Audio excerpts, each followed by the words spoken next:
Você já se auto-sabotou? Vive em relacionamentos complicados? Segue entre tapas e beijos com a sua família? Já esteve perdido em algum momento na sua carreira? Você não está sozinho. Em Psicologia Sincera, eu, Ana Luísa, e eu, Ana Teresa, vamos comentar os mais diversos assuntos do nosso cotidiano, sempre com uma opinião sincera. Pode ser que você se identifique ou não com as nossas análises e reflexões. Mas aí você vê se a carapuça serviu. E aí, gente, bem-vindos para mais um episódio de Psicologia Sincera. Hoje a gente vai voltar com o nosso quadro de entrevistas, que eu sei que vocês gostam bastante. E é um quadro que eu e a Ana Luísa convidamos pessoas de outras áreas da psicologia para falar sobre um assunto que é mais específico. E nem eu, nem ela, a gente sabe falar sobre. Então hoje a gente convidou a psicóloga Andressa Mello. Ela faz formação em Gestalt Terapia pela CGT Sandra Salomão. É terapeuta sexual e psicóloga da equipe Núcleo Atenção aos Transtornos Alimentares, que é o NATA. E hoje a gente vai falar um pouco sobre não maternidade, não paternidade, sobre não querer ter filhos. E qual é o impacto que isso tem. A Andressa, ela sabe muito sobre isso. Eu acho que o papo vai ser muito rico. Mas antes da gente começar a falar sobre isso, eu queria que a Ana Luísa e a Andressa conversassem um pouco aqui com a gente. Como é que surgiu a ideia do episódio? Como é que elas se conheceram? Por que a Andressa está aqui no podcast? Por que ela é a nossa convidada de honra aqui hoje? Então, eu vou dar a palavra para vocês. Então, gente, primeiro de tudo, oi. E segundo, a ideia desse episódio, né, surgiu a partir de um comentário que algum ouvinte, se eu não me engano, fez a respeito do episódio Sua Família Está Amadurecendo, em que a gente fala sobre as diferentes fases que uma família pode vivenciar, né, ao longo, enfim, do ciclo de vida dela. E realmente, o ouvinte comentou que a gente falou sobre, né, a família. E a gente fala de famílias que têm filhos, enfim, e pontuou isso, né? E pessoas que não querem ter filhos? E aí eu fiquei pensando, realmente, e pessoas que não querem ter filhos, né? E eu achei muito interessante que a gente não comentou isso, sendo que eu, pessoalmente, Ana Luísa, né, não tenho vontade de ter filhos. Isso é uma coisa que a gente vai comentar aqui no episódio, né? Eu, Ana Teresa e a Andresa, cada uma temos nossas vivências pessoais e nossos pensamentos e vontades ou não vontades relacionadas ao tema, então a gente vai falar isso. E eu fiquei pensando, gente, realmente, né? Eu que não tenho vontade, nem parei para pensar nisso, nem comentei isso. E, bom, a gente ficou com vontade de fazer esse episódio. E aí, decidi me chamar Andresa. Andresa é uma amiga da faculdade, a gente se conheceu na época da faculdade também, apaixonada por gestalt terapia que nem eu, então a gente se encontrou nesses caminhos. E eu resolvi chamar a Andresa porque eu sabia que ela tinha feito a monografia dela sobre esse tema. E já vi também uma live da Andresa sobre esse tema. Enfim, claramente um tema que interessa, né, Andresa? Então, conta aí pra gente. De onde surgiu esse interesse seu por esse tema? O que você pensa aí sobre isso? Oi, gente. Primeiramente, eu queria dar um oi e agradecer de novo por esse convite muito especial, porque essas duas Anas são muito queridas. E é muito especial estar aqui com vocês, então vou adorar esse nosso bate-papo. Então, meu interesse veio a partir do meu desejo de me estudar, porque como você falou, Ana, você também não tem vontade, pelo menos, né, por enquanto, que a gente também vai falar sobre isso. Na época que eu fiz a monografia, eu estava muito certa que eu não queria. Então, eu queria partir do princípio de que mulheres, assim como eu, não têm esse desejo. Então, por que eu não via literatura sobre isso? Por que a gente não conversa tanto sobre isso? Por que é tão silencioso esse assunto? Então, a partir desse princípio de eu vou me estudar, porque eu quero ampliar esse estudo para mais pessoas. E foi curioso, porque enquanto eu estava fazendo o estudo, várias pessoas que eu nem imaginava falavam para mim que elas não queriam ter filho também. Então, foi muito legal essa descoberta. Uhum. É muito doido, né? Só um comentário para quem está ouvindo, né, e não é psicólogo, estudante de psicologia, mas é uma parada que eu penso muito. Que a gente geralmente vai se estudar, né, cara? Né? Quando a gente decide estudar alguma coisa na psicologia, a Ana falando de ansiedade, né, Ana Teresa? A Andressa falando de não querer ter filhos. Com certeza. Só esse comentário que, assim, gente, geralmente a gente vai se estudar, a gente se especializa naquele tema ali para se conhecer. Mas, enfim, só para fazer esse comentário. Mas é muito interessante mesmo. Só que eu vou falar para vocês, eu fiquei surpresa, porque eu fiz essa pergunta, né, lá nos stories do nosso Instagram para saber dos nossos ouvintes quem queria ter filho, quem não queria ter filho. A maioria respondeu não sei. Eu até estava com uma expectativa de que mais gente ia responder que não queria. E, na verdade, eu respondi com o meu perfil profissional que não queria. E só mais uma pessoa também respondeu. Algumas responderam que queriam, mas a grande maioria respondeu que não sabia. Então, né, já deixa aí uma margem pra gente falar sobre esse tema aqui no episódio. E uma coisa que também aconteceu no Instagram que eu achei super legal foi que sempre que a gente pensa nesse aspecto, né, de ter filho ou não ter filho, que eu acho que a gente vai conversar aqui hoje, a gente pensa muito nas mulheres. Só que é interessante que a gente recebeu mensagens de homens falando: esse episódio aí é o meu momento. Verdade, cara, verdade.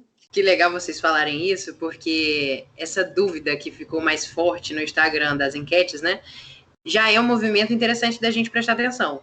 Porque há um tempo atrás, a grande maioria seria uma enxurrada de pessoas que colocariam sim, sem nem pensar muito. E talvez agora, trazendo essa dúvida, já é um questionamento. Talvez as pessoas já estão parando para pensar sobre isso, né? E parando para analisar os prós e os contras dessa decisão. Sim, sim. Isso tem até a ver com o que a gente colocou, né? Como meio que o primeiro ponto, assim, pra gente falar no episódio. Que é essas mudanças mesmo que estão acontecendo na sociedade, né? no sistema, na estrutura familiar, né? Em que, como você falou, né, Andresa? Antes, as pessoas, e especificamente, né? Esse episódio é para pessoas que não querem ter filhos, mas a gente não pode deixar de falar que essa pressão é muito maior nas mulheres, né? E é interessante, porque isso já diz alguma coisa, né? Que isso tá mudando, porque há um tempo atrás as mulheres não teriam nem a possibilidade de questionar, de pensar, quero ou não. Nem que seja questionar para depois entender que querem. Mas, assim, só o questionar já é alguma coisa, né? E aí eu queria, Andressa, que você falasse um pouco pra gente sobre uma coisa que eu achei super interessante que você colocou, que é a Revolução Silenciosa das Mulheres. O que é essa Revolução Silenciosa e o que ela tem a ver com esse tema que a gente está falando? Então, eu comecei até minha monografia falando sobre isso, Ana, porque se a gente para pensar, todos os nossos marcos da sociedade, eles tiveram uma coisa muito explosiva, marcante, que fez com que ficasse muito claro o que isso estava simbolizando. Tipo a guerra, a Segunda Guerra, Revolução Francesa, tudo isso foi de muito barulho, foi muito barulhento, ficou muito marcado. Enquanto a Revolução das Mulheres, né, que nem tem esse nome, que é uma revolução feminina que continua acontecendo até hoje, e eu acho que esse podcast é parte dessa revolução, isso é muito marcado pelo silêncio, assim, pela sutileza. Não teve nada muito marcante que definisse que as mulheres tivessem essa ascensão, assim, essa possibilidade de mudar, de questionar. Isso continua acontecendo de uma forma muito silenciosa, mas, por exemplo, a escolarização das mulheres, que vem aumentando, a entrada da mulher no mercado de trabalho, os métodos contraceptivos, tudo isso continua acontecendo. Espaço para as mulheres falarem, como vocês estão fazendo agora, é muito importante para essa revolução continuar acontecendo. E essa coisa da maternidade, ser ou não algo pré-determinado para o feminino, só está sendo questionado com mais interesse agora. Antes, as mulheres não paravam para questionar, e era muito natural, era um destino único. Você casou, você vai ter filho, não tem questionamento. Cara, total, né? E primeiro, uma coisa que é importante a gente falar, aqui a gente vai falar especificamente, né, de casais heterossexuais. Até quem não faz parte de uma relação heterossexual tá dentro no quesito da pressão, né? Principalmente mulheres, dessa pressão.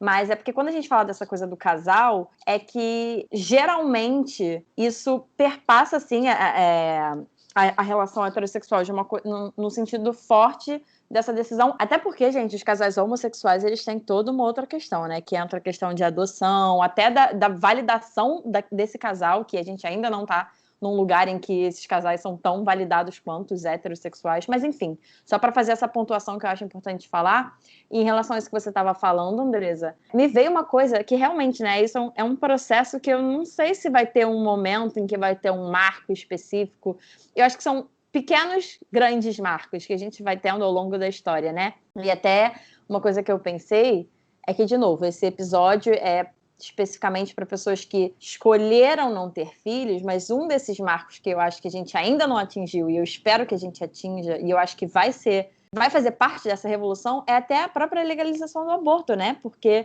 é isso, a gente está falando de marcos e progredindo nessa revolução que é simplesmente, gente, em busca de na minha visão, de uma humanização, assim, é que nossos direitos e nossa existência seja respeitada e a gente seja livre para escolher o que a gente quer ou não fazer e o que a gente... Enfim, é um debate muito amplo, né? Mas só porque eu pensei nisso agora, realmente ainda tem muitas coisas que a gente precisa conquistar nessa revolução, né? Vou pegar o gancho do que você estava falando, Ana, e falar que da mesma proporção que a gente tem uma liberdade de escolha hoje para pensar se a gente quer ou não ter filho, a gente tem uma pressão social do mesmo tamanho que essa liberdade de escolha. Verdade. Elas estão equiparadas por enquanto. Ainda não teve um equilíbrio nisso, mas quando a gente decide, quando eu digo qualquer pessoa decide não ter filho, é muito difícil sustentar essa escolha porque o questionamento é muito forte. Mas como assim você não quer ter filho? Mas então o que você vai fazer? Como se tivesse que ter algum motivo que substituísse o porquê que você não quer ter filho. Como assim? Você vai faltar com esse dever cívico, né? Tem uma parte na minha monografia que problematiza isso. Para você falar que não quer ter filho, você tem que colocar alguma coisa no lugar para justificar e a pessoa se sinta convencida. Que é alguma coisa de uma forma agressiva para quem está nesse processo, né? Nesse movimento. E isso acontece com homens e mulheres. A questão é, com a mulher, é visto com mais anormalidade. Para o homem, quando ele fala numa roda de amigos que ele não quer, muitas vezes, eu não posso afirmar que todas, né? Mas muitas vezes as pessoas brincam, as pessoas, tá bom, tipo, não dão muita importância, não problematizam. Agora, quando uma mulher fala numa roda de amigos que ela não quer, eu, particularmente, já fui chamada de egoísta. E eu estava no momento super informal. Então, é muito agressiva a reação das pessoas, como se tivesse, por algum momento, que a gente tivesse a decisão certa para tomar. Que em algum momento a gente se desse conta, não, eu estava equivocado. Em algum momento eu vou querer ter filhos sim, vou seguir o ciclo natural da vida. Exatamente. É isso que eu fico questionando do que você falou, do que esse ciclo natural, né? Inclusive, eu acabei de me dar conta que eu, pessoalmente, não vi muito isso até na própria faculdade, quando a gente estuda famílias, por exemplo. Quando a gente estuda o desenvolvimento da vida, nosso desenvolvimento, o crescimento, as fases da vida, né? E realmente fica uma coisa de, se não isso, então o quê, né? E você falou essa coisa do egoísmo, de que é muito doido, eu pessoalmente vivencio isso, assim, mais com a minha família especificamente, né? De que, não, mas você ainda vai mudar de ideia. E uma coisa que eu acho que eu queria falar aqui, né? Para quem não quer ter filho e passa por isso, porque para vocês saberem que vocês não estão sozinhos, e para quem faz essa pressão, que provavelmente não é numa intenção de desrespeitar, de machucar, de ofender, de nada. Mas, assim, é muito complicado quando a primeira reação das pessoas é questionar, né, cara? E invalidar a sua decisão. E eu fico pensando muito nisso, assim, de é uma eterna... mas você vai mudar de ideia. Mas você vai mudar de ideia. E uma coisa que eu queria falar era, gente, a gente tem plena noção de que a gente pode mudar de ideia, assim. Eu acho, pelo menos, né? Eu posso falar de mim. Eu tenho plena noção que eu posso mudar de ideia. Mas não é por causa disso que eu gostaria de ser questionada em todas as... Assim, nessa decisão. Da mesma forma que uma pessoa... A gente vai falar disso depois, mas eu já tô jogando aqui. E uma pessoa que fala que quer ter filhos. Imagina se a primeira reação das pessoas fosse: não, mas você pode mudar de ideia. O que você pode, né? Existe esse arrependimento. Mas, enfim, só para deixar aí no ar, né? E ainda falando disso, de mudanças no sistema da família, né? E na sociedade, eu lembro que uma coisa que eu estudei é como que a inserção da mulher no mercado de trabalho mudou, né? Essa estrutura. Porque, falando de um relacionamento heterossexual, se a mulher não está sendo mãe e cuidando dos filhos em casa, o que eu escuto geralmente é: então quem que vai cuidar? Existe só essa pessoa na relação, existe só essa pessoa na família, né? O homem, né? Começa a ser convocado para participar um pouco mais. E o que eu vi nos estudos, até isso tem a ver com o aumento da taxa de divórcio, né? Tem a ver com isso também, né? Porque a mulher tá ganhando mais liberdade, a mulher tá ganhando mais espaço, mas aí eu vou falar da minha impressão. A impressão que eu tenho é que o homem, num geral, tá, gente? Eu tô generalizando, não é que todo homem e tal, mas eu digo assim, o homem, o geral, não tá se atualizando nisso, né, cara? E muitas vezes não sustenta esse lugar de ter que cuidar e de ter que dividir a paternalidade? Paternidade. Paternalidade é ótimo. E ter que dividir a paternidade com a esposa, com a mulher, com a parceira, o que for. Foi bom você falar isso, Ana, porque tiveram alguns estudos que eu fui fazendo ao longo da monografia que abordam exatamente o casal. O que acontece com um casal que não quer ter filho? Como que é a pressão para esse casal? E como que é para cada um deles? E os estudos falam que quando esse casal está alinhado, quando ele está em coerência interna entre eles e com eles mesmos nessa decisão, não é que eles deixem de sentir a pressão social, mas eles passam por ela de um jeito mais tranquilo. Ao contrário, se, por exemplo, um quer e o outro não quer. E aí o conflito se torna mais presente, se torna maior.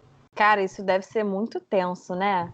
Isso é uma coisa que eu converso muito assim com amigos e amigas. Eu não sei qual a opinião de vocês duas, mas, cara, eu acho que isso é uma coisa que tem que ser conversado muito cedo, assim. Eu não consigo imaginar como que seria. Você tá, tipo, sei lá, prestes a casar, ou, sei lá, morar junto, ou viver uma vida. E do nada, os dois descobrem, né, que um quer ter filho e que o outro não quer. E eu, sinceramente, não saberia uma resposta em relação a isso, não. Porque ter filho, gente, não é tipo fazer uma viagem, não é pintar a parede de uma cor ou outra. É um compromisso pelo resto da vida, né? Então, eu acho que é muito importante ter esses desejos alinhados. Você falou disso dos casais, né? E eu acho sempre muito importante conversar antes de casar. E até ao longo do relacionamento. Porque, gente, depois que você tá um certo período com a pessoa, você já tem expectativas que o relacionamento vai evoluir. Então é legal ter essas expectativas alinhadas. Uma coisa que já vi acontecer é de essas expectativas estarem alinhadas e depois desalinharem durante o casamento. Que aí são outros 500 também. Mas o que eu também queria perguntar para a Andressa, assim, que a gente estava conversando, né, construindo o episódio e tudo mais, e ela também falou um pouco da corrida contra o tempo para as mulheres. E como é que isso funciona, Andressa? Vocês estavam falando, eu ia pegar exatamente esse ponto, né? Quando alguma coisa desalinha no relacionamento, ou quando algum fator externo, que estava muito bem definido para a pessoa internamente, começa a fazer uma interferência nessa decisão. E um desses fatores, sem dúvida, é a corrida contra o tempo do relógio biológico feminino, porque faz com que isso seja um impulso para uma decisão que antes não estava nem sendo muito problematizada. Para a pessoa, às vezes, ela estava muito tranquila sem ter filho, mas quando ela percebe que ela está próximo desse limite biológico da maternidade, pode ser que ela escolha só por isso, entre aspas, né? E que ela tome essa decisão de uma forma muito precipitada. Quando um casal está alinhado e se aproxima dessa idade dos 30 e poucos anos, pode ser que eles comecem a sentir tanto a maior pressão social das pessoas quanto a pressão social do próprio corpo, porque aí eles começam a se questionar, tá, a gente está perto e não vai ter, e aí, se eu me arrepender? E aí começa outro conflito, a decisão e o arrependimento, porque eu costumo pensar, Anas, né, Ana Luísa e Ana Teresa, que é muito difícil decidir, mas é mais difícil ainda sustentar a decisão. Porque tem isso, são várias outras coisas que estão interferindo, é a família que está cobrando o neto, são os amigos que estão cobrando, tem a cobrança interna, porque muita gente acha que a decisão de não ter filho é tranquila, mas ela é tão carregada de ambivalência quanto a decisão de uma mulher que quer ser mãe, porque tem muita coisa envolvida. E aí tem até uma autora que fala que quando se trata de maternidade são 3 opções, ou você aceita, ou você recusa, ou você negocia. Se você escolhe negociar, também tem muita ambivalência, porque alguma coisa vai estar em detrimento. É a carreira, né? São os outros interesses pessoais, porque querendo ou não, quando você decide a maternidade, isso vai tomar tempo, isso vai tomar energia, pelo menos momentaneamente na sua vida. Nossa, eu fiquei muito curiosa com esse negocia, de verdade, assim, como que você negocia algo assim? Cara, porque assim, aí eu tô falando de mim, tá, gente? Eu pessoalmente acho que ter ou não filhos é a maior decisão, assim, que uma pessoa, sei lá, pode ter. Ou uma das, com certeza, ao longo da vida. E eu fico pensando, né, a partir do que você negocia? Ah, eu não sei se eu quero, mas você negocia o quê com a pessoa, com o seu parceiro? Eu tô perguntando isso real, tá? Eu tô com essa dúvida, eu tô pensando muito nisso, porque de onde que vem essa negociação? Ela fala que essa negociação não é nem com parceiro, mas são com seus interesses pessoais. Você colocar, por exemplo, a sua carreira em stand-by por um tempo e escolher exercer a maternidade. E aí depois você ainda tem isso, de tentar equilibrar essas duas coisas. Por isso que quanto mais as mulheres estudam, menos elas querem ter filho, ou mais tarde elas querem ter filho. Porque fica uma decisão difícil. E aí está acontecendo isso, o grande adiamento da maternidade ou a renúncia. Que antes a gente não via isso. Era uma coisa muito mais natural. Novamente, natural, entre aspas. Quando você falou da negociação, eu penso no meu relacionamento. Eu já tô há uns 6 anos com meu namorado, moro junto com ele. E já rolou conversa sobre ter filhos ou não. Mas aí não rolou conversa de quando. E quando, pra mim, é uma questão. Porque, pra mim, a minha carreira é muito importante. Então, quando você vai falando dessa questão da carreira, eu fico, gente, eu não vou abdicar da minha carreira. Mas aí, quando você falou da negociação, eu fico, tá, mas se eu não vou abdicar da minha carreira, o que é que eu vou abdicar? Que alguma coisa eu vou ter que abrir mão para ter espaço para criança na minha vida. Porque não dá para eu levar a mesma vida e enfiar uma criança no meio. E aí eu fico pensando assim, o que é que eu vou abrir mão? E isso começa a me dar um nervoso que eu fico, a Ana Teresa do futuro resolve isso. Tá delegando, né, bonita? Tô delegando. É interessante você falar isso, Ana, porque hoje em dia a gente está percebendo um maior movimento das pessoas olharem mais para a produção e não só pela reprodução, que antes tinha muito isso, né? São padrões sociais que foram perpetuados durante muito tempo. E hoje eles continuam sendo perpetuados, só que de um jeito um pouco mais camuflado, de um jeito um pouco mais sutil. E a gente percebe essa diferença, por exemplo, na esfera domiciliar que é colocada para a mulher desde muito cedo. As crianças brincam de comidinha, brincam de mãe e filha, e elas sabem que tem essa função para cuidar. Os homens não têm muito isso. Eles não se preocupam em cuidar do filhinho, né? Eu estou falando de crianças mesmo. Não é muito comum ver um menino brincando de boneca. Eles são ridicularizados. Então, essa decisão fica muito mais colocada para a mulher desde muito cedo, dentro da família, né? Perpetuada até hoje. Não, com certeza. E aí, você tá falando isso, Andresa, e eu já comentei isso algumas vezes, assim, nos episódios, que eu lembro agora de eu criança falando já de ter filho e de ter uma família, e de eu pré-adolescente pensando em nome. Nossa, eu tô lembrando disso agora. Eu com o meu primeiro namorado pensando em nome de filho. E eu nunca tinha parado para pensar o que é ter filhos, né? E assim, eu acho que a grande... Assim, a gente vai focar mais na questão da decisão, né? Nesse episódio. Mas eu tô pensando muito, que eu acho que dá pra fazer um episódio inteiro só sobre, que a consequência de um bando de filho aí no mundo, sem as pessoas nunca terem parado pra pensar nisso, né, cara? Como se não fosse uma tarefa difícil. E uma tarefa que requer uma dedicação consciente, né? Enfim, eu tô pensando isso agora. E eu acho que eu fui parar pra questionar isso com 20 e poucos anos. Eu tenho 24, talvez o quê? Com 19, 20 anos eu comecei a pensar, peraí, eu não... Tô começando a planejar minha vida, tô começando a adentrar a vida adulta, né? Jovem adulta.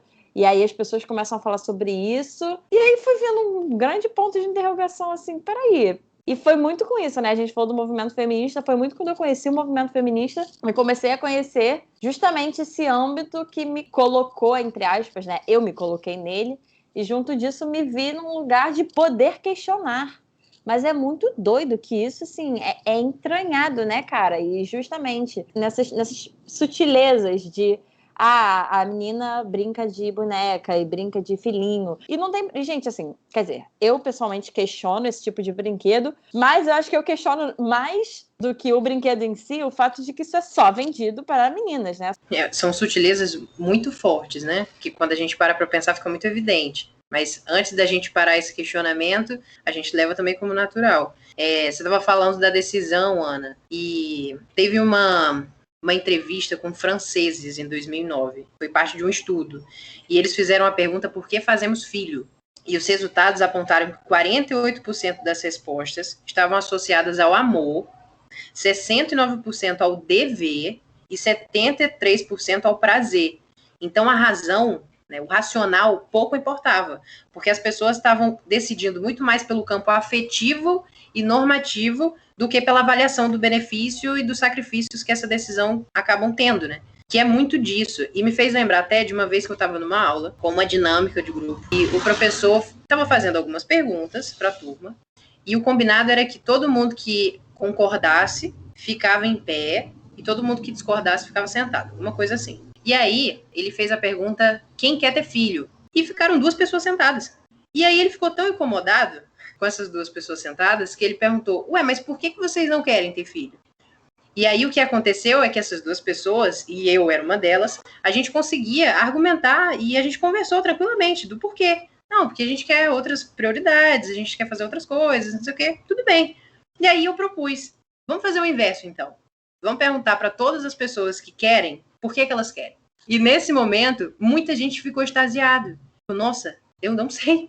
Eu nunca parei para pensar nisso. E no final da aula, as pessoas vinham me perguntar: Andresa, como que eu nunca pensei nisso? E aí elas saíram se questionando, que foi uma porta de entrada para essa revolução que a gente tanto fala, que está sendo mais silenciosa, mas que está acontecendo, né? E a ideia, que é muito importante da gente deixar bem claro aqui, Não é que a gente esteja propagando, pelo menos eu particularmente, não estou propagando a não maternidade. Até porque, hoje em dia, eu também tenho dúvida. Não é uma decisão tão certa assim, eu questiono. Mas que é necessário que a gente valide as várias opções de estar no mundo. Porque é muito estigmatizado e é colocado como anormal as pessoas que não querem. Como egoísmo, como já falei para vocês que eu fui chamada numa mesa com os amigos. Então eu fico pensando, tá, quem está sendo egoísta nessa história? A pessoa que não quer, porque ela quer dar conta de outras coisas, quer pensar em outras coisas, ou a pessoa que tenta impor a sua forma de estar no mundo, de ver o mundo, para todas as outras seguirem essa mesma forma?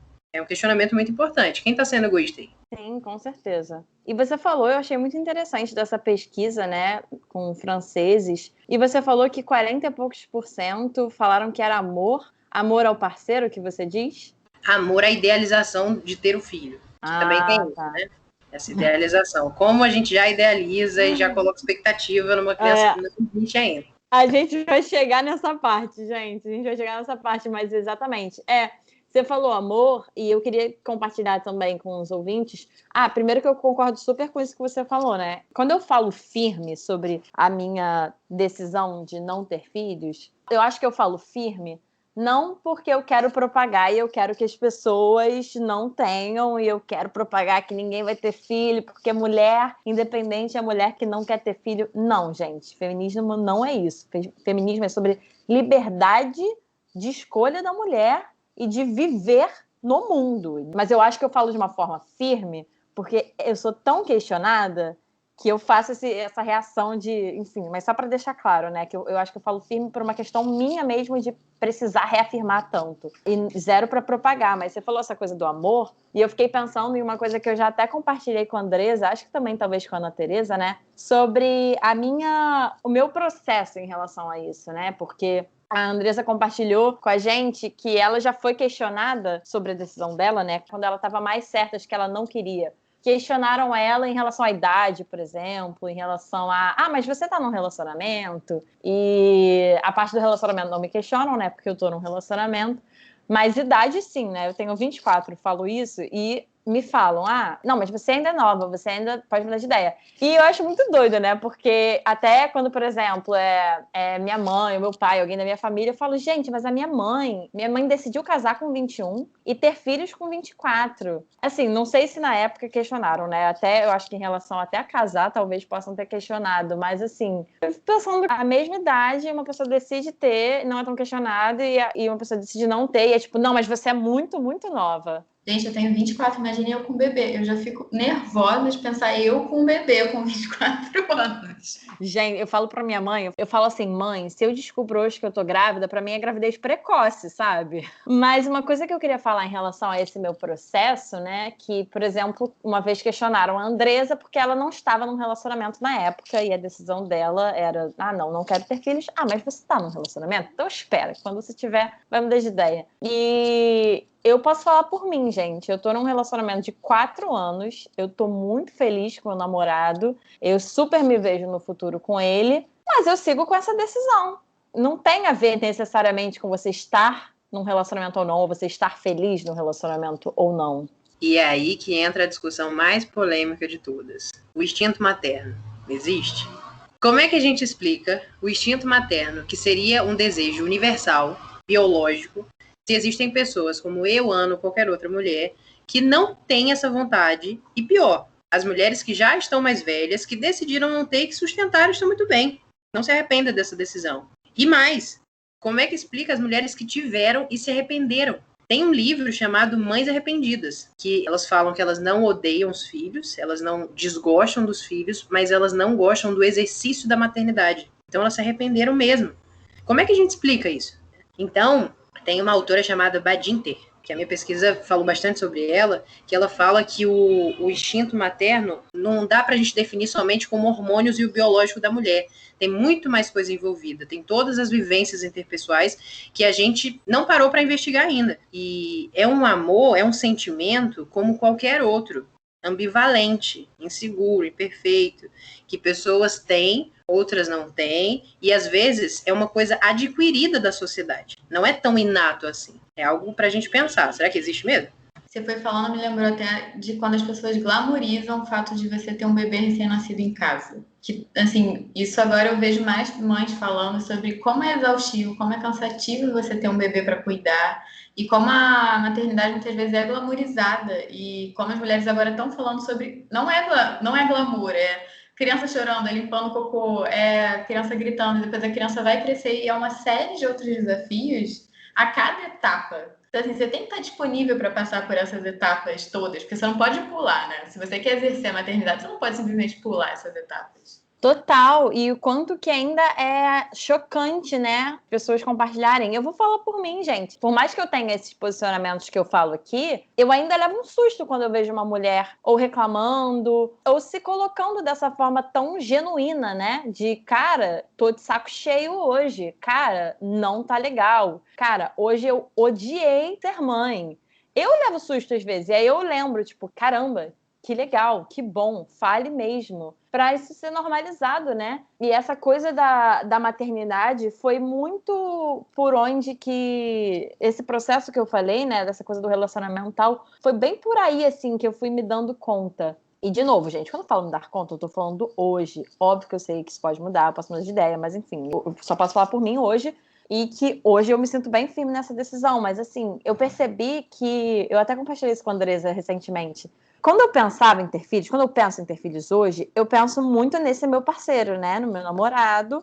E como que eu gostaria muito de ter essa experiência com ele. Mas não porque eu quero ser mãe, não porque a maternidade é algo que me interessa e que faz sentido para mim. Mas porque, nossa... Por isso que eu te perguntei do amor, Andresa, da pesquisa. Porque eu penso, nossa, pra mim não é nem uma questão de eu amo muito ele. Eu amo muito o nosso relacionamento. Eu amo muito quem a gente é junto. Então eu penso, nossa, ia ser uma experiência e tanto ter um filho com essa pessoa. Mas aí que eu penso, e aí que é esse meu processo. Não sei se está fazendo sentido para os ouvintes, né? Mas falando de mim. Eu fui me dando conta que a minha ideia de ter filho estava associada a ele, a essa pessoa, a ter a experiência com essa pessoa. E não a, nossa, eu quero ter filho, eu quero ser mãe, eu quero exercer esse papel, eu quero ter a experiência de tudo que envolve ser mãe. Era só relacionada a ele. E aí, tudo bem, se alguém tiver filhos por esse motivo, se alguém estiver se identificando e decidiu ter filhos por um motivo parecido com esse que eu tô falando, tudo bem, cada um com a sua decisão, sustente sua decisão. Mas eu vi que pra mim não estava fazendo sentido decidir algo tão sério quanto ter filhos atribuído a alguém, a simplesmente uma experiência que eu teria com outra pessoa. Porque eu fico pensando, gente, se o meu namorado sai de cena, seja porque o relacionamento não deu certo, seja porque ele não sustentou o papel e ele meteu o pé, seja porque, assim, sendo trágico, mas assim, cara, alguma coisa aconteceu com ele, ele morreu. Ele não tá mais nessa experiência comigo. Como é que eu vou ficar? Se eu decidir ter isso com ele, né? Se a minha decisão atrelada a essa pessoa. O que acontece quando essa pessoa sai? E pra mim, até então, né, não fez sentido ter esse papel. A maternidade não é algo que me interessa. O peso que fica nesses filhos, né, de terem uma mãe que não tem interesse na maternidade. Enfim, e aí que foi esse processo que eu fui me dando conta. Olha, é uma experiência que eu gostaria muito de ter com meu namorado, mas eu acho que eu prefiro ter outras experiências com ele, porque pra mim é algo muito sério pra eu decidir ter sem querer mesmo, né? Por isso, Ana, é muito importante a decisão consciente, a escolha consciente, né? É de estar consciente de tudo que pode acontecer, claro que a gente não pode controlar, mas de estar consciente de tudo que envolve esse processo. Porque, como você falou, a sua possível decisão estaria muito atrelada ao outro, na projeção de como poderia ser essa experiência com a outra pessoa, não parte de você, né? Então é importante a gente colocar na balança mesmo, as pessoas que estão na dúvida, que questionam a isso, do quanto isso vem de uma vontade própria, do quanto isso vem de uma sociedade que está impondo, de uma corrida contra o tempo, do quanto isso vem da relação, porque depois que já aconteceu, é muito mais fácil de você jogar para o mundo essa responsabilidade de que você não queria, mas todo mundo impôs, do que você sustentar a sua decisão de, poxa, tudo bem, você quis porque você estava com a pessoa, mas você quis. Então a gente precisa estar muito consciente disso, porque a responsabilização é nossa. Todo mundo tem uma parte, mas a gente também tem. E a gente precisa olhar para isso. Com certeza. E isso que você está falando, Andresa, sobre responsabilização e essa escolha consciente, né, tem até a ver com um desses tópicos que a gente colocou, que é que simplesmente nem todo mundo tem a condição de ser pai ou mãe. E aí, seja financeira, seja emocional, seja familiar. Eu, pessoalmente, faço questão de colocar um ponto em relação a isso, que a gente fala de escolha, a gente fala de escolha consciente, mas a gente também tem que fazer um recorte em relação a quem a gente está falando, né? Porque isso tudo que a gente traz, a gente precisa de muita informação para a gente poder decidir, né? E assim, eu acho importante a gente falar de responsabilização, mas ao mesmo tempo eu acho que a gente não pode virar a cabeça e deixar de olhar para todo um contexto social que a gente tem, né? De pessoas que não têm acesso a essa informação e que eu acho que não é tão simples também sair responsabilizando, porque eu não acredito nisso de que, tem filho quem quer ter. Eu acho que isso é muito, muito raso, assim. Até em relação a isso que eu tô falando de diferentes camadas, né? Sociais. Então, até quando a gente fala da questão de que nem todo mundo tem a condição de ser pai ou mãe, eu pensei, quando eu falei do financeiro, me veio isso, né? Realmente é muito complicado, né? Porque a gente vive num país com uma desigualdade social, né? E socioeconômica muito bizarra.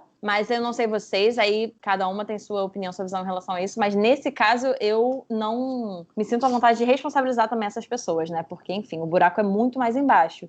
Mas falando de um recorte de pessoas com talvez mais acesso à informação e de uma posição socioeconômica maior, né? Mesmo assim, nem todo mundo tem condição de ser pai ou mãe. E aí a gente fala até talvez de uma condição emocional mesmo, né? Eu acho isso legal da gente falar de desmistificar, porque na época da faculdade eu atendia criança e adolescente. E é um público que eu decidi não atender, eu só tendo 18 para cima atualmente, porque para mim é muito difícil muitas vezes.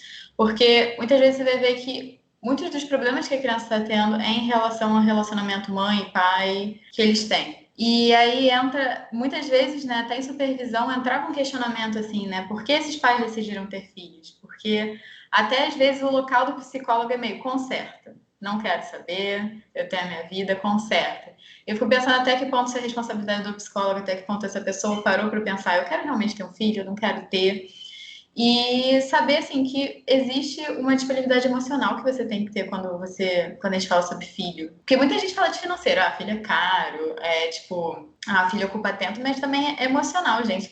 Quando você tá criando uma criança, você, ao mesmo tempo, também tá entrando em contato com a sua infância, com seus problemas, que você vai ver, meu filho ganhou um brinquedo, eu não tinha esse brinquedo quando eu era criança. Aí você tem que lidar com você, com a criança, e a criança ainda paga o pato. Então, as pessoas não têm muita ciência disso, mas assim, esse lado emocional pesa muito, as pessoas não levam em consideração. E sabe o que eu vejo também, Ana? Você falou disso e eu me lembrei de um tópico muito importante da gente trazer, que é o narcisismo dos pais em relação a isso. É claro que existem contextos e contextos, como a Ana Luísa falou, mas fazendo esse recorte de pessoas que têm uma condição, a educação mais fácil, se a gente pega pais que não fizeram esse questionamento, não tiveram esse momento de reflexão, e tiveram porque sim. Tem gente que fala porque quero, porque sim, não tem muito motivo. O que a gente percebe são falas do tipo, mas o meu filho vai fazer aquilo que eu não consegui fazer. Mas o meu filho vai realizar esse meu sonho. Mas o meu filho vai fazer tudo que eu não fiz, que eu não tive coragem, condição, eu vou dar toda a condição para ele fazer isso. E como que isso já é uma carga muito forte em cima dessa criança, a ponto dela não poder se responsabilizar e escolher o que ela quer para a vida dela. Tanto acontece isso bastante, pelo menos na minha turma tinha algumas pessoas que estavam fazendo psicologia porque os pais foram psicólogos, ou em contextos de amizade, pessoas fazem engenharia, fazem direito, para depois seguirem alguma coisa que elas de fato têm vontade. Então, como que já está implícito várias coisas para essa criança realizar, que é um desejo dos pais, que eles estão despejando, né? Que eles estão projetando em cima dessa criança. Sim, eu tô pensando muito nisso, né? Até de uma certa carência, né, dos pais em relação a isso, de uma coisa meio, eu te dou um mundo e você não vai escolher isso, eu te dou um mundo e para você não é suficiente, e fica muito nessa coisa, né? Mas eu te dou, mas eu te dou, mas eu te dou. O que esses pais estão querendo receber, né? E é isso, gente, quando a gente começa a entrar em gerações e gerações e gerações e gerações, é uma cobrança nos filhos de uma falta que esses pais tiveram em relação aos próprios pais. E aí esses outros pais tiveram a falta deles e depositaram nos filhos. Enfim, é um ciclo, como eu e a Ana Teresa sempre falamos aqui, né? Tudo é família, e é um grande ciclo até que alguém decida fazer terapia, ou a família decida fazer terapia de família. Mas realmente tem muito isso, né? E a gente entra, a gente já fez um episódio sobre expectativas, mas Daria para fazer um só sobre expectativas dos pais, né? E de novo, e assim, pode parecer que a gente está saindo do tema, gente, mas isso tudo tem a ver com a decisão de ter ou não ter filhos, né? Porque quando a gente fala da decisão de não ter, a gente também tem que questionar a decisão de ter. E a partir do quê que as pessoas escolhem ter? Eu já ouvi muito, por exemplo, não, é para seguir o legado da família, para o nome continuar aí no mundo, né? Então eu, Ana Luísa Braz, por exemplo, não, vou ter filho porque o Braz tem que seguir. E quem nunca ouviu alguém falando a frase forte de que meu filho é minha vida? Uhum. E eu fico sempre me questionando se o seu filho é a sua vida, quem está cuidando da sua? Se é tão forte, uma outra pessoa ser a razão da sua vida, cadê a importância da sua? Assim, o que é a sua vida sem essa pessoa? E não que ela precise morrer, não. Mas assim, o que é a sua independência? O que é a sua autonomia? Quais são os seus projetos, os seus sonhos? Para além disso. Porque se a gente deposita a nossa felicidade, seja no filho, seja em qualquer único ponto, né, na relação e tal, se essa pessoa sai de cena, se acontece alguma coisa com esse filho, você perde a sua razão de viver. E aí olha o problema que a gente tem. Né? Essas frases são muito fortes que a gente acaba introjetando ao longo do tempo. E que fica pesado, né, para os filhos. E, gente, o papo tá ótimo. Só que a gente separou aqui mitos, assim, mitos e verdades sobre querer ter filhos ou não. De coisas que a Andressa já ouviu, que a Ana Luísa já ouviu, sobre essa decisão delas de não querer ter filhos. E a gente vai trazer aqui para falar tipo verdadeiro ou falsa. Até que ponto essas crenças que tem na sociedade são verdades ou não. Então eu vou trazer o primeiro mito aqui e é pra gente discutir sobre. Quem não quer ter filho? Odeia crianças? Olha, não, né, gente? Eu posso falar da minha experiência pessoal com isso também. Eu atrelava a minha decisão de não querer ter filhos, quando eu comecei a questionar, a não gostar de crianças. Detalhe, gente, a gente pode não gostar de crianças, tá? Eu vou falar de mim, eu acho que a gente pode. Foi um karma na minha vida, tá, gente? Porque hoje eu atendo criança. E esse foi meu processo, porque eu achava que eu não gostava, que eu não me dava muito bem, e aí eu achava que a minha decisão de ter filhos estava atrelada a isso. E aí eu comecei a atender criança, e aí eu vi, gente, eu tô gostando. E eu pensei, uai, então será que eu, a partir disso, quero então ter filhos? E eu vi que não. E até uma colega minha da minha formação, ela já até levou isso também, esse questionamento. Ela também atende crianças e ela também não tem vontade de ter filhos. E para ela foi super uma questão assim de, meu Deus, mas como assim? Eu gosto de atender criança, eu não quero ter filho. É muito doido, né? Como uma coisa parece estar atrelada à outra, né? Se você não gosta, você não quer ter filho. Se você gosta, você quer. E eu vou te falar, Ana, que, por exemplo, eu já trabalhei em casa de festa com um mundo de criança. E eu me dava muito bem com essas crianças. E, inclusive, quando as minhas amigas começaram a ter filho, eu sou apaixonada pelos filhos delas. E aí eu também me questionei. Mas o questionamento veio muito mais das pessoas que, por exemplo, viam fotos minhas ou vídeos com essa criança. E elas começavam a jogar na minha cara. Tá vendo como você gosta? Tá vendo como você quer sim ser mãe? E é interessante porque o outro se acha no direito de falar pelo outro, do desejo que cabe ao outro, né? E isso para a mulher e para o homem também, porque eu imagino que se o homem fala que não quer, que não gosta, se ele é visto como uma criança, ele também vai ser questionado. Ai, olha que paizão que você pode ser. É muito delicado. E não, acho que isso é mito também. Se você gosta de criança ou não, eu acho que vai para uma decisão muito mais profunda, querer ou não a maternidade. Paternidade são outros 500. Gostar ou não de criança é outra coisa. Agora, outra pergunta. Quem não quer ter filhos, quer converter os outros? Será que essa é a nossa missão nesse episódio? Gente, a nossa missão é converter vocês a não ter filhos, porque a sociedade está muito doente. Imagina, pelo amor de Deus, gente. Óbvio que não, né? A gente só quer abrir espaço para as pessoas poderem questionar o que elas querem ou não fazer da vida, né? Até porque, gente, somos psicólogas, lidamos com pessoas adoecidas mentalmente. E a gente sabe o peso e a consequência que tem a gente tomar decisões como essas sem querer, e sem pensar, e sem questionar. Então, óbvio que a gente não quer questionar. A Andressa até falou isso mais cedo. É só realmente abrir mais espaços para as pessoas questionarem e para quem não quer ter também se sentir validado, gente, porque é muita invalidação. Eu ia falar exatamente essa palavra, você tirou as palavras da minha boca, de validação. Inclusive, quando eu atendo algumas pessoas e por algum motivo esse assunto vem, e eu falo que a minha monografia foi sobre mulheres que não querem ser mães, é um espaço um pouco libertador para algumas mulheres, porque elas falam, nossa, aqui eu tenho espaço de falar sobre isso, porque fora daqui eu não tenho. Então, é mais um espaço de validar as diferentes formas do que de converter alguém. A nossa intenção, sem dúvida, não é essa. E agora outra pergunta. Quem não tem filhos é infértil ou tem algum problema mental? Pelo menos até agora, eu ainda não descobri infertilidade ou algum problema mental em mim. Vou falar de mim. A decisão da gente não querer alguma coisa na vida não significa que a gente é anormal diante das outras pessoas. E isso parte muito do que significa o estigma.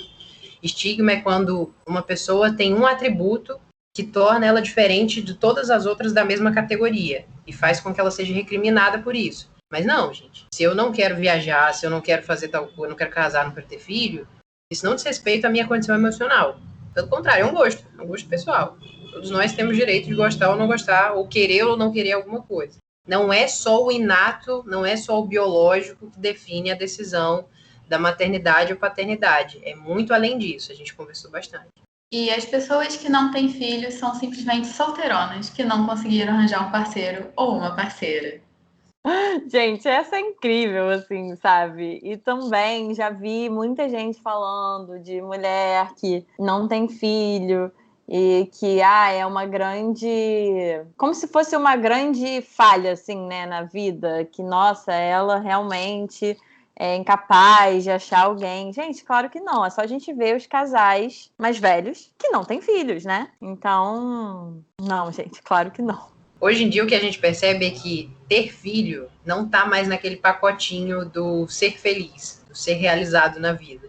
Então, é como você falou, Ana, tem vários casais, e até estudos de vários casais que não tiveram, que estão muito bem, estão viajando, estão vivendo outras realizações para além da maternidade, que eu acho que esse episódio é bem isso. São destinos para além dessa maternidade. E, no caso, paternidade também, né? A gente está vendo como mais uma possibilidade, não como a única possibilidade da pessoa se realizar na vida.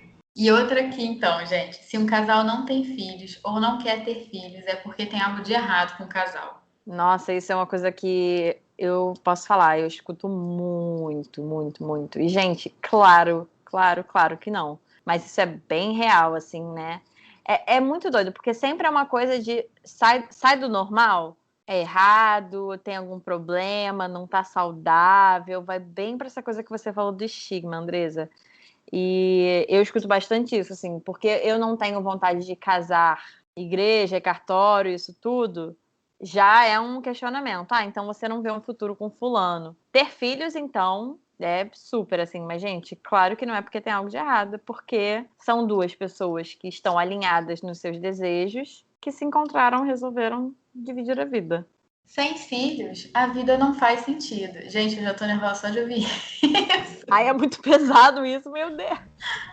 Se a sua vida depende unicamente de uma criança, vamos buscar uma terapia e buscar novos sentidos para além disso também. Porque, de novo, quando a gente fala de algo que está muito cristalizado, que está muito petrificado, ter ou não ter, a vida é muito mais saudável quando a gente é flexível. Então, vem muito disso. Se você acha que a sua vida não faz sentido com ou sem filho, com ou sem alguma coisa, a gente precisa ampliar esse olhar.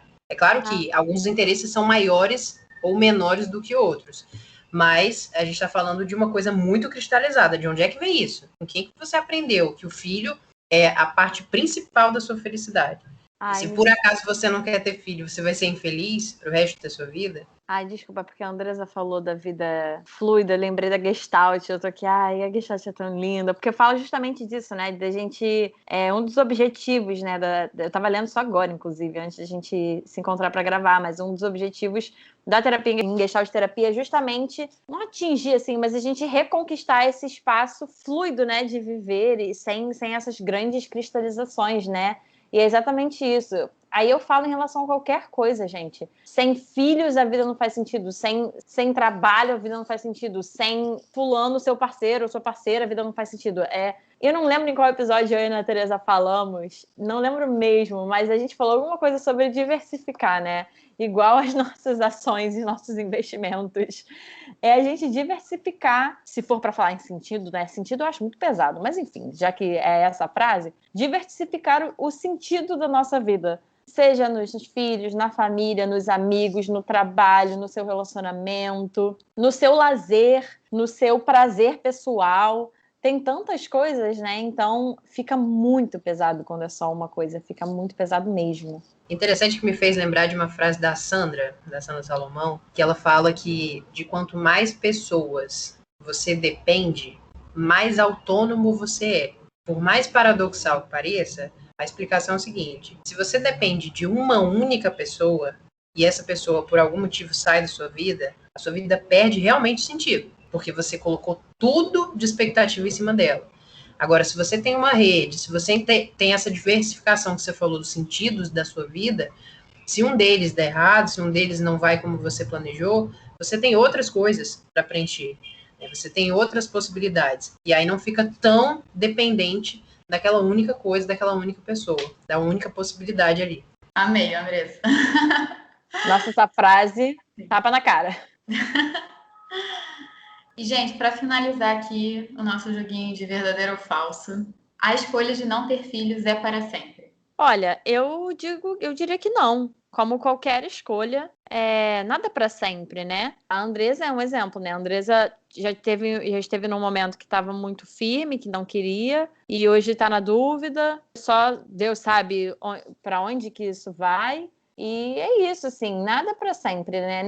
Eu acho que nem a escolha de ter filhos, nem a escolha de não ter filhos é para sempre. Eu acredito que qualquer escolha que a gente faz é passível de arrependimento, né? E fala um pouco do que a Andressa estava falando sobre a gente sustentar nossas escolhas. Porque uma coisa que também Sandra Salomão fala muito é que toda escolha fala também sobre uma perda. É por isso que é tão difícil pra gente escolher. E aí eu não tô falando só de ter filhos ou não, de qualquer coisa. Porque quando a gente escolhe alguma coisa, a gente não está escolhendo outra ou outras, né? E isso fala muito de uma responsabilização mesmo das nossas escolhas, uma responsabilização da nossa vida. A passagem para a vida adulta dura muito por conta disso, né? Porque a gente começa a ter que escolher, ter que bancar nossas escolhas, coisa que a gente não fazia antes porque bancavam pra gente, né? E a escolha de não ter filhos, eu acho que entra nisso, né? Não é para sempre, como qualquer outra. Como você falou, Ana, eu já tive no momento em que não tinha menor questionamento. Eu estava muito certo. Principalmente nessa época da monografia, há 2 anos atrás.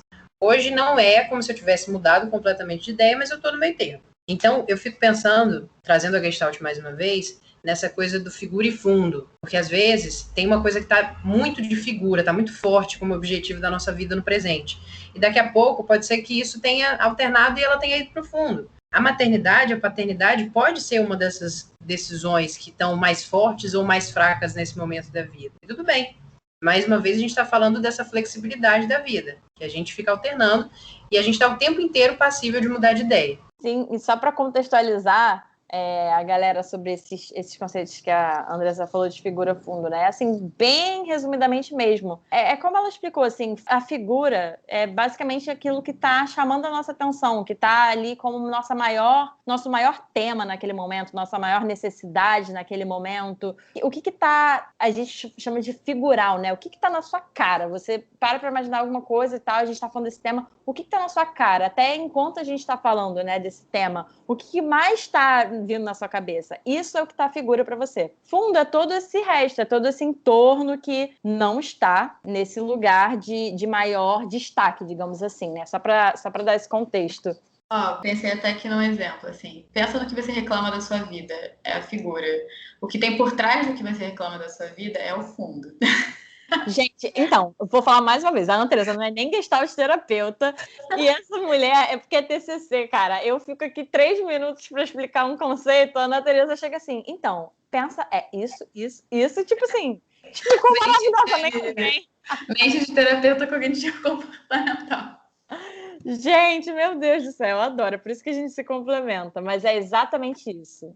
E agora, só para a gente complementar mesmo, tudo isso que a gente conversou, eu acho que o mais importante disso tudo é validar. Como vocês abriram esse espaço aqui, é que existam mais espaços, mais lugares acolhedores para as diferentes formas da gente estar e de ser no mundo. E de que uma única forma não existe para todo mundo, não é nada universal. A gente é muito parecida nas opiniões que a gente trouxe para cá, mas mesmo assim cada uma tem a sua singularidade. Então é isso, é de trazer a validação.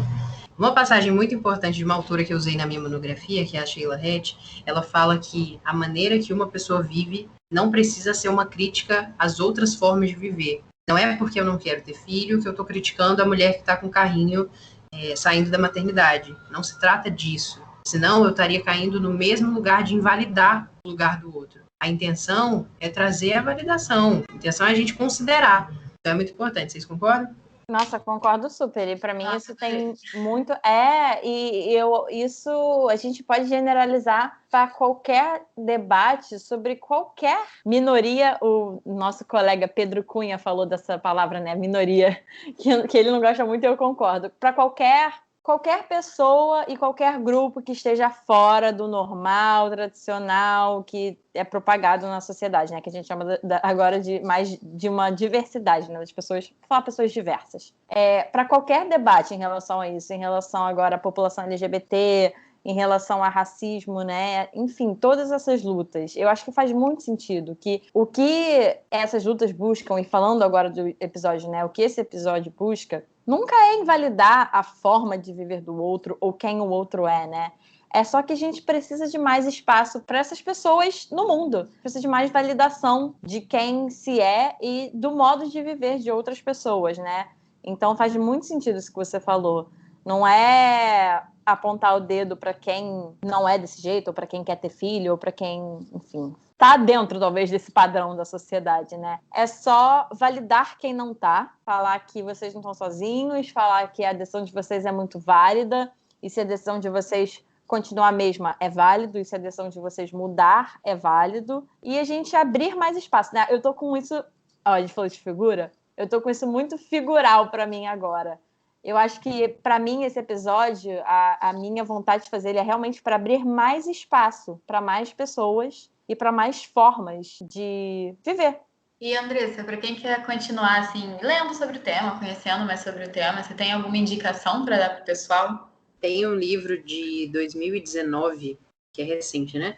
Que foi esse que eu citei agora da Sheila Hett, que se chama Maternidade. E ela traz a ambivalência dessa decisão. Que eu, sinceramente, na época que eu estava lendo, que a decisão era mais forte, eu me questionava enquanto eu estava lendo esse livro. Então foi muito legal, foi muito rico essa leitura. Depois eu posso passar para vocês foto e vocês colocam no Instagram, porque foi um livro que me enriqueceu. Tem um outro que é O Mito do Amor Materno, da Badinter. Ele é muito antigo, mas ao mesmo tempo muito recente também. Tem o Mais Arrependidas, que eu não lembro agora a autora, mas que também é forte. Traz a voz de mulheres que foram silenciadas porque se arrependeram da maternidade. Não, tem várias coisas. Se eu lembrar de mais algum, eu mando para vocês colocam também no Instagram. Pode ser? Perfeito, a gente coloca assim. Assim que esse episódio sair, acompanha a gente lá no Instagram, que provavelmente a gente vai fazer um postzinho com todas essas indicações maravilhosas que a Andressa está passando pra gente. E vamos de comprar mais livros na Amazon. Vamos, gente, eu amo ler. Então, para mim, ó, já entrou na minha listinha para eu ler com certeza. E, gente, então, para vocês não perderem essas indicações de leitura, para quem não pegou tudo direitinho, segue a gente lá no @podcast Psicologia Sincera, que a gente vai deixar tudo por lá. E também você pode me acompanhar, eu, Ana Tereza, estou falando no @psi.ana_cavalcante e também Ana Luísa. No @psicóloga Ana Luísa Braz. Luísa e Braz com Z. E, Andressa, vende aí seu peixe. Onde é que as pessoas te acham? Fala dos seus projetos. Então, meu Instagram é psicóloga Andresa Mello, e tem 2 Es, que a minha mãe tem uma pegada de italiana, e ela acha que meu nome podia ser pronunciado como Andressa. Eu brinco com isso.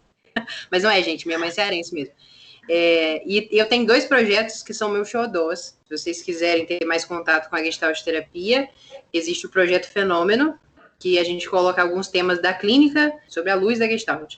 Então, eu chamo alguns profissionais de maneira mensal e a gente traz esse debate gratuito como uma forma de trocar mesmo conhecimento de um jeito mais acessível e de qualidade. E o Entre Visões, que é um projeto que eu tenho com mais 5 colegas que eu admiro muito, de diferentes abordagens. Enquanto o Projeto Fenômeno é só Gestalt, o Entre Visões são 6 abordagens diferentes da psicologia, então a gente traz uma coisa bem diversa e uma troca bem bacana também para quem quiser acompanhar.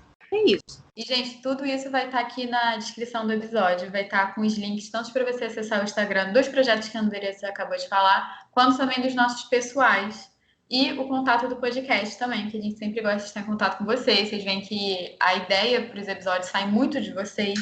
Então vai estar tudo aqui na descrição do episódio. E Andresa, antes da gente finalizar, você tem alguma palavra final que você queira profetizar aqui para as pessoas, já que és uma mulher tão sábia? A gente enxerga aquilo que tem dentro da gente, sabia, Ana Luísa? Parou, não vem fazer terapia comigo agora, não. Amor. Então, a palavra que está mais forte para mim depois desse episódio é possibilidades. Eu acho que a gente não tem uma ou duas possibilidades de enxergar a maternidade e paternidade, como a gente tem várias. Assim como tudo na vida, né? E eu acho que a possibilidade de eu estar aqui com vocês também foi muito rica, foi muito gostosa. Então, queria agradecer e falar que eu estou de portas abertas para a gente continuar esse diálogo em qualquer outros ambientes, outros espaços que a gente tiver por aí. Então é isso, gente. Também vou aproveitar para agradecer a Andresa ao vivaço aqui. É uma amiga queridíssima e foi uma honra ter você aqui com a gente. Muito obrigada por estar disponível. E é isso, gente. Sigam a gente, curtam tudo lá no Instagram e nos vemos na próxima. Um beijo. Parar de gravar. Por favor, salva bonito.